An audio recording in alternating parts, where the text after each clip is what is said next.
Hi and welcome to SQE Success, your pathway to becoming an English solicitor. In this video, we'll explore an important topic tested in SQE: money laundering under English law.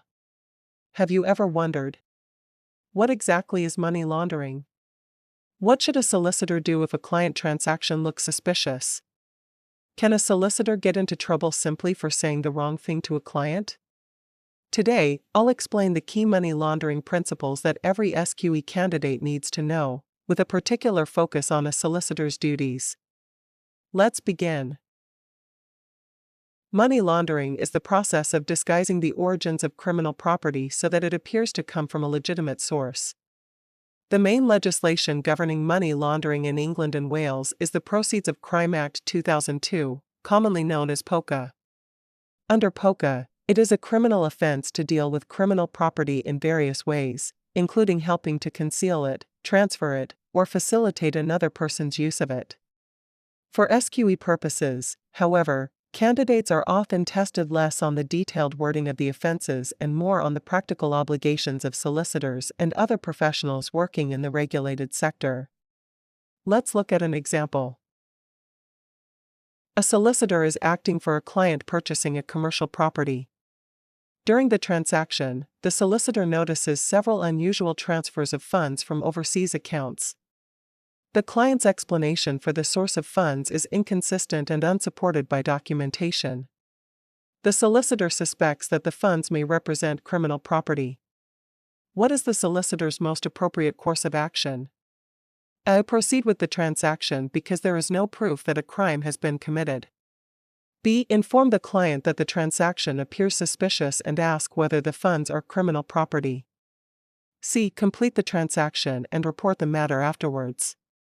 D. Consider making a suspicious activity report through the firm's anti-money laundering procedures. E. Refuse to act immediately and report the client directly to the police. Pause the video and consider your answer. The correct answer is D. Consider making a suspicious activity report through the firm's anti-money laundering procedures. The key issue is suspicion. The law does not require proof beyond reasonable doubt before a report can be made. Where a solicitor knows or suspects that money laundering may be occurring, the firm's anti-money laundering procedures should be followed, and consideration should be given to submitting a suspicious activity report, commonly known as a SAR. Now let's discuss another important concept: tipping off. Many candidates focus on reporting obligations but overlook tipping off, which is frequently tested in SQE examinations. Tipping off occurs when a person discloses information that is likely to prejudice a money laundering investigation. For example, suppose a solicitor submits a suspicious activity report concerning a client transaction. The solicitor then telephones the client and says, "I've reported your transaction to the authorities because I thought it looked suspicious." This could seriously compromise any investigation. Let's test your understanding. A solicitor suspects money laundering and submits a suspicious activity report through the appropriate channels. A few days later, the client asks why the transaction is taking longer than expected. Which response is most appropriate? A. I cannot discuss the reasons for the delay, but certain compliance procedures are ongoing. B. I have reported you to the authorities because I think your money may be criminal property. C. The authorities are investigating your transaction. D. I believe you are under investigation for money laundering. E. If you can provide a better explanation of the source of funds, the transaction can move on. Pause the video and think about your answer. The correct answer is A. I cannot discuss the reasons for the delay, but certain compliance procedures are ongoing. Options B, C, and D risk amounting to tipping off because they disclose information that may prejudice an investigation. A solicitor must be extremely careful when communicating with a client after a suspicion has arisen. Let's now answer the 3 questions we asked at the beginning of this video.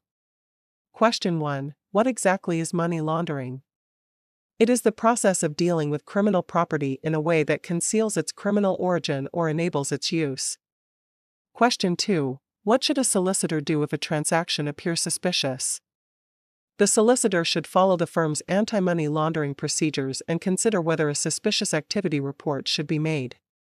Question 3. Can a solicitor get into trouble simply for saying the wrong thing?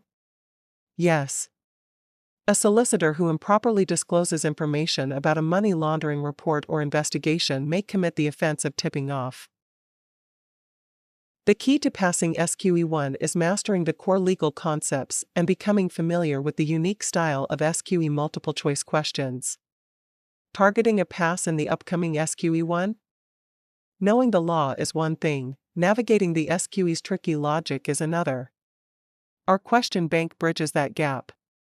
We offer over 600 rigorous MCQs across FLK1 and FLK2, specifically designed to mirror the actual exam's difficulty.